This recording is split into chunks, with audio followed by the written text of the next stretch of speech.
대한민국 근현대사를 성경적 세계관으로 알리고 전하는 대한역사문화원의 한국 근현대사 바로 알기 특강입니다. 우리가 지난 시간에 역사를 배우는 관점, 그리고 역사를 배우는 목적에 대해서 공부하면서 흑암의 땅 조선에 드리워졌던 조선 백성의 짊어진 멍에에 대해서 공부를 했었습니다. 조선 백성이 짊어진 종의 멍에는 왕정 제도를 비롯해서 신분 제도, 우상 숭배, 음란과 여성 천대, 또 질병과 가난, 부지와 문맹 등 여러 가지 조건들이 조선 백성들을 힘겹게 만들고 그들의 자유를 앗아가고 있었죠.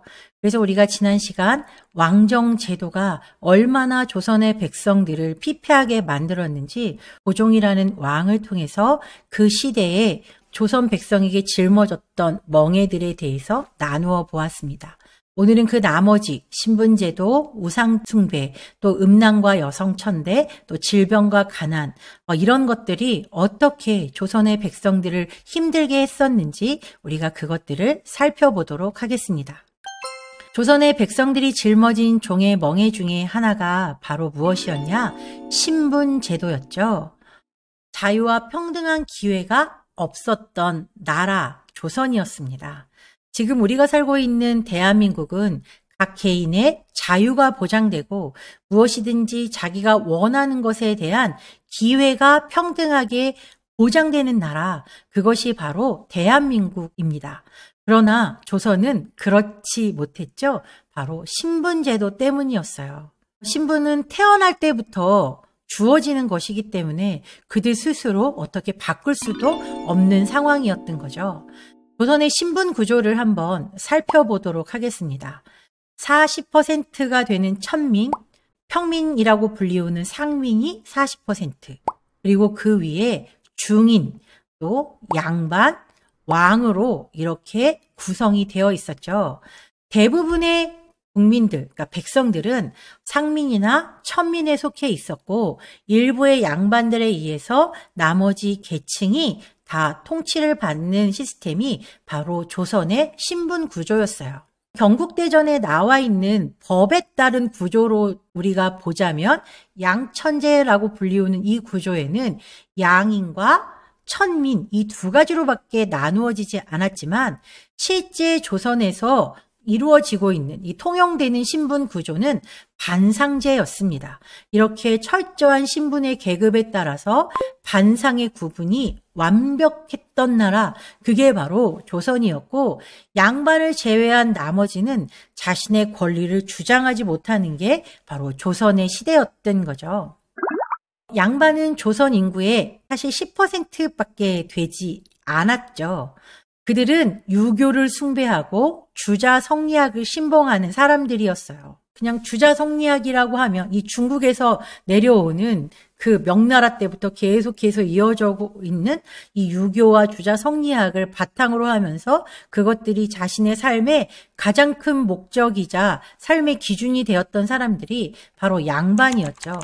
그래서 그들은 관혼상제의 번거로운 규칙과 까다로운 예절을 지나치게 중요하게 생각하고 목숨보다 체면을 더 중요하게 생각했던 사람들이 바로 조선의 양반들이었어요. 관혼상제라고 하는 것은 성년식, 그다음에 혼인, 그리고 제사, 또 그다음에 장례 이런 것들을 의미하는 건데요. 이것을 위해서 온 집안의 재산을 다 동원해서 누구보다도 더 의리의리하게 이런 행사들을 치러내려고 했던 게 바로 조선의 양반이었죠. 사실 어찌 보면 이 조선 양반들이 가지고 있던 이런 체면 문화, 그것이 아직까지도 지금 대한민국 가운데 남아있다는 것이 안타깝게 느껴지죠. 또한 그들은 산홍공상이라고 하는 아주 형편없는 생각을 가지고 있었어요. 글을 읽는 선비가 최고의 높은 지위를 차지하고 그 다음에 농민, 공업, 상업 순으로, 그러니까 장사를 하는 사람들, 그런 지금으로 말하면 기업을 하는 사람들은 아주 천대를 받았던 게 조선시대였다는 거예요. 그러니까 공업과 상업이 발전하지 못하니까 나라가 발전을 할 수 없게 만들었던 거죠.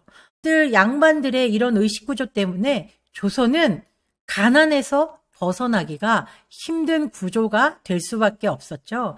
신분을 지나치게 강조하는 거예요. 그러니까 똑똑한 사람도 신분 때문에 그 어떤 것도 뛰어넘을 수 없는 그런 상황이 바로 조선시대였던 거죠. 상공업을 천시함으로 말미암아서 기술력이 발전하지 못하고 경쟁을 할 수가 없고 그러다 보니 나라는 점점점 쇠락할 수밖에 없었던 거죠. 더군다나 우리에게는 한글이라고 하는 아주 훌륭한 문자를 가지고 있었음에도 불구하고 한문을 중시하게 됐던 거죠. 경전의 교훈을 무조건적으로 수용하고 맹목적으로 고수하는, 진짜 그 삶을 살아내지도 못하면서 말로만 맹자왈 공자왈을 했던 사람들, 그리고 쉬운 한글을 놔두고 어려운 한문을 사용하는 그런 바보 같은 인생이 바로 조선의 양반이었던 거죠. 그들이 그렇게 했던 이유 중에 하나는 백성들이 글을 몰라야 자신들이 권력을 가지기 때문인 거예요. 그러니까 백성들이 무식해야 양반의 말을 듣게 되고 자신의 권리를 펼쳐 주장할 수 없게 되기 때문에 그러는 거죠. 만약에 모든 문서들이 다 한글로 기록이 되어 있다면 누구나 공부를 하고 누구나 지식들을 습득하기 때문에 양반의 말을 듣지 않을 게 뻔했기 때문에 이들은 이런 얕은 수를 써가면서 자신들의 권력을 유지하려고 했던 거죠. 19세기 후반에 양반들은 맹목적인 사대주의를 신봉했어요. 그래서 사실 이미 망하고 없는 명나라 황제를 숭배하는 만동묘라는 걸 만들어가지고 거기서 죽은 명나라 황제들을 숭배하는 그런 제사를 지냈던 게 조선의 양반들이었죠. 그런 이유로 왕의 왕권은 점점점 쇠락해가고 그냥 왕은 허수아비처럼 세워질 때가 훨씬 더 많았던 거예요. 더군다나 지금으로 말하면 정당이라고 이제 보면 되는 노론, 소론, 남인 이제 그런 여러 가지가 있었는데 노론이 그 조선 후기에 모든 정치 권력을 장악하고 있었던 집단이 바로 노론이었어요. 자신들이 권력으로 똘똘똘 뭉친 아주 이기적인 집단이 바로 노론이었죠. 그런 노론의 그런 거점이 됐던 게 바로 서원이었는데 이 서원의 폐단이 얼마나 심각했는지 이 서원에서는 세금도 떼먹고 또 사람들을 괴롭히는 일도 이 서원에서 비일비재하게 일어났었던 거죠. 이렇게 조선의 양반들이 하는 짓이라고는 그저 거드름을 피우면서 중국 명나라나 숭상하며 백성들을 힘들게 만들었던 존재들이 바로 조선의 양반들이었다는 거예요. 이사벨라 비숍이라고 하는 이 여인은 우리나라에 수차례 방문을 하면서 조선의 아름다운 풍광들 이제 그런 것들을 세계에 많이 알린 사람으로 이름이 나와 있었어요. 그러나 이렇게 조선을 아름답게 보고 있던 그녀의 눈에 아주 눈의 가시처럼 보였던 대상이 있었어요. 그게 누구였냐? 바로 양반이었죠. 그녀는 그의 책 한국과 그 이웃 나라들이라고 하는 책에 양반들에 대해서 이렇게 말하고 있어요. 양반이나 귀족들은 생업을 위한 아무 일도 하지 않는다. 양반들은 기생충이나 다를 바 없는 계급이다. 한국 관리들은 살아있는 백성의 피를 빠는 흡혈귀다 라고 말하고 있었다는 거죠. 정말 양반은 거드름이나 피울 줄 알았지. 그리고 자기 권리나 내세울 줄 알았지. 백성들을 위해서 무언가를 해주는 존재가 아니었다는 거죠. 사실 그들이 읽는 논어, 맹자 그런 거를 보면 백성들을 위해서 자기를 헌신하라는 얘기가 사실 수도 없이 많이 나옴에도 불구하고 글은 글이고 삶은 삶인 그런 이중적인 행태가 바로 조선의 양반들에게서 나타났다는 거죠. 그 양반들을 떠받치고 있던 한 계층 중에 하나가 바로 중인들이었는데요. 중인들은 서얼 출신. 그러니까 예를 들면 양반과 일반 백성 사이에서 난 자녀들을 우리가 서얼이라고 부르는데 그런 사람들이 주로였고 또 역관, 의관, 향리 같은 사람들이 중인의 계급에 속해 있었죠. 사실 지금으로 말하면 상당히 전문직이고 고위직이라고 이제 표현을 하죠. 의관, 누구나 지금 의사가 되고 싶어 하죠. 또 역관, 동시통역, 또 향리들이라고 표현하면 경찰 공무원, 검찰 공무원, 그러니까 그런 데 해당되는 사람들이 바로 이 향리들이었죠. 그러나 이들은 양반이 되지 못하는 비운으로 철저하게 무시를 당하고 그 어떤 것도 자기의 힘으로 떨쳐나가기가 힘들었던 대상들이 바로 중인들이었죠. 또 하나 조선의 계급 중에 하나는 40%를 차지하고 있는 일반 평민인 상민들이었어요. 이 단원 김홍도의 그림에 이 평민들의 삶이 아주 잘 묘사가 되어 있죠. 여인네들은 집에서 배를 짜거나 이렇게 살림을 하고 농사를 짓는 일들에 참여했고, 남자들 역시도 일반 백성들은 농사를 짓는 일들이 이제 대부분이었죠. 이게 조선의 일반 평민들의 모습이었죠. 이들에게는 사실은 자유가 존재하지 않았습니다. 천민이 아니었을 뿐이지 사실은 양반 밑에서는 한없이 작아지는 사람들이 바로 이 상민들이었죠. 조선시대에 사람 취급을 받지 못하는 대상들이 있었어요. 바로 천민이었죠. 조선의 거의 절반 가까운 이 천민들은 특별히 백정과 노비 이런 계층을 시작으로 해서 갑파치, 기생, 광대, 승려, 무당 같은 이런 사람들이었는데요. 이들을 일컬어서 칠천반이라고 부르죠. 지금으로 보면 이 백정들은 축산업을 하는 사람들, 노비들이라고 표현하지만 그 당시에는 그랬지만 지금은 전문직, 비서도 요즘엔 전문직이잖아요.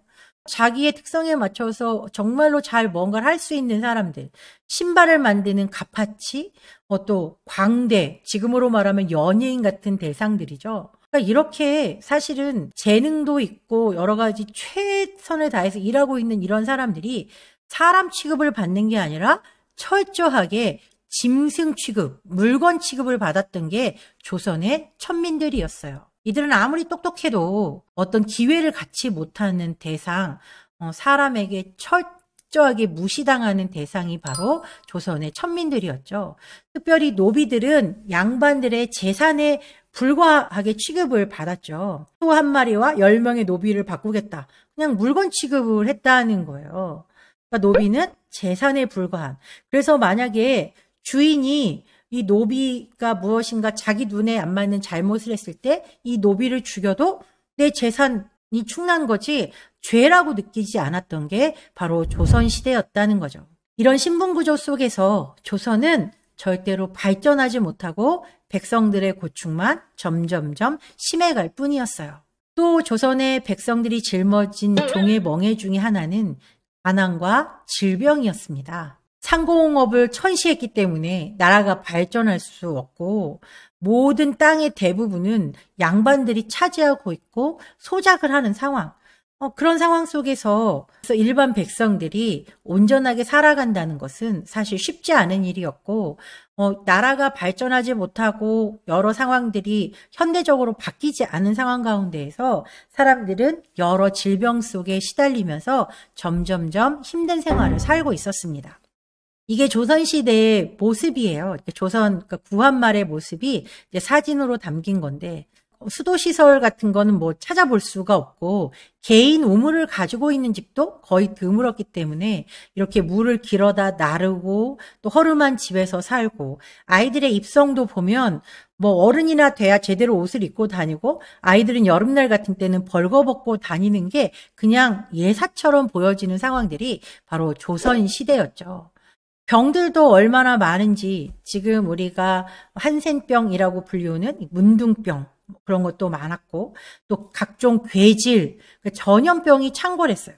사실 조금만 위생적인 환경을 가지고 있었다면 얼마든지 개선할 수 있는 병들로 인해서 많은 사람들이 죽어가게 된 거죠.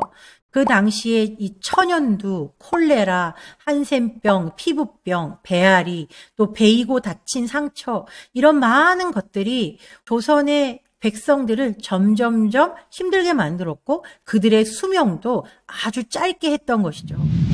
그중에 놀이 문화조차도 조선의 백성들을 힘들게 했던 것이 있었어요.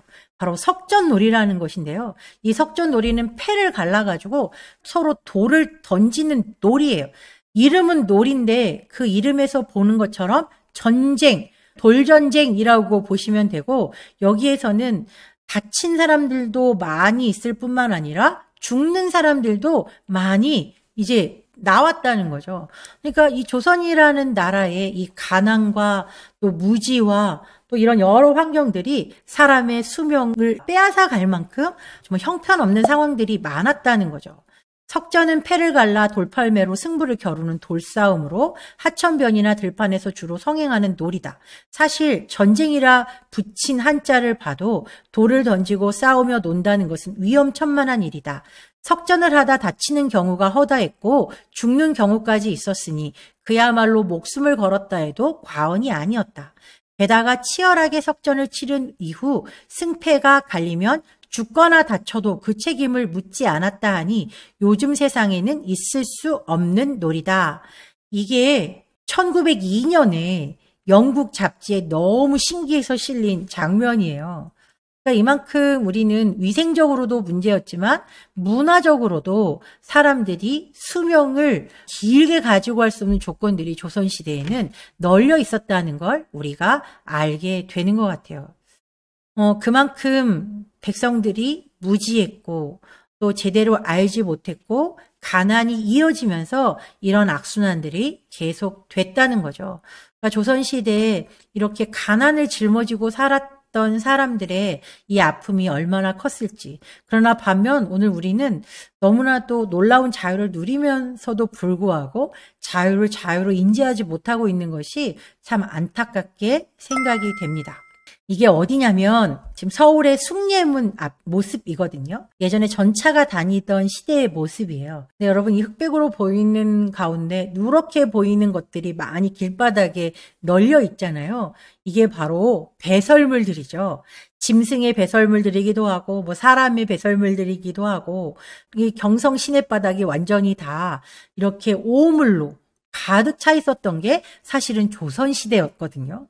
이런 환경에서 살다 보니 전염병들이 계속해서 창궐할 수밖에 없는 게 현실이었죠. 많은 전염병들의 대부분은 대변이나 소변을 통해서 우리에게 다시 전달되어 왔었기 때문에 지금은 이런 환경들이 우리가 다 수세식 화장실을 쓰고 손을 자주 닦고 그러는 생활 때문에 예전에 있었던 전염병들이 우리 지금 현대까지 미쳐오지 않고 있지만 예전에는 그런 환경 자체가 병에 걸릴 수밖에 없는 환경들이었다는 것을 우리가 감안하고 생각을 해보면 좋을 것 같아요. 로제타울 선교사가 이 조선의 이런 상황들을 보고 뭐라고 말했냐면 서울은 내가 본 도시 중에 가장 지저분했고 거리는 좁고 불결하고 오물이 널려 있었다고 말하고 있어요. 알렌 선교사님도 사람들이 이런 환경에서 생존을 하고 있다는 것이 놀라울 따름이다. 거리는 비좁고 포장은 되지 않았으며 온갖 짐승의 배설물이 거리를 가득 채워서 숨을 쉬며 지나가기가 무척 힘들었다. 이런 불결한 위생 상태 때문에 서울과 대도시에는 끊임없이 전염병이 돌아 인구의 10%가 콜레라와 페스트로 죽어가는 비참한 일이 일어나기도 했다. 서울 인구의 10%가 죽었다는 건 어마어마한 인구가 이 전염병으로 죽었다는 걸 이야기하고 있는 거예요. 아펜젤로 선교사님 역시도 서울 거리는 불결하고 여기저기 오물이 널려 있었다라고 하나같이 입을 모아서 말하고 있죠. 이게 바로 조선이었어요. 이런 열악한 환경 가운데에서 조선 사람들은 질 좋은 삶은 고사하고 그냥 하루를 살아가는 게 너무너무 힘겹고 고통스러운 나날들을 보내고 있었던 거죠. 아까도 우리가 문화적인 이야기를 했었는데 조선의 이 매장 문화 때문에 사람들은 더 병에 노출될 수밖에 없었어요. 자, 이 매티 노블 선교사님인데 이 선교사님의 기록에 의하면 이런 이야기가 나와 있어요. 공주 인근 숲에서 언뜻 보면 우상같이 보이는 작은 꾸러미들이 주렁주렁 매달린 나무들이 있다. 조사해 보니 아이들의 주검이었다. 공주에선 아이들을 매장하지 않고 나무에 매단다. 숲은 해골천지다. 성인 남자만한 한 나무에 8구의 시신이 매달려 있었다고 한다. 성인의 시신은 썩을 때까지 보관했다가 뼈는 내던져 버리거나 얕은 땅에 파묻는다 라고 말하고 있어요. 이 매티 노블 선교사가 고백한 이 문장을 보면 매장 문화가 그냥 땅속에 묻어서 시신이 썩게 놔두는 것이 아니라 시신을 나무에 주렁주렁 매달아 놨다고 말하고 있잖아요. 겨울이면 그래도 덜했겠지만 여름 같은 때 이 시신들이 부패하면서 거기서 나오는 여러 병균들이 엄청나게 많았을 거라는 거죠. 그러면서 사람들의 수명 자체가 그렇게 길지 못하는 수명으로 될 수밖에 없었다는 거예요. 이렇게 매장 문화 또 그리고 여러 가지 환경들 이런 것들이 전체적으로 조선의 백성들의 건강을 상하게 하는 구조로 흘러가게 됐고 이런 것의 원인 중에 하나는 백성들이 무지했기 때문에 무엇이 그들에게 이롭고 좋은 것인지를 알지 못해서 이런 상황들이 이제 벌어지게 됐다는 거죠.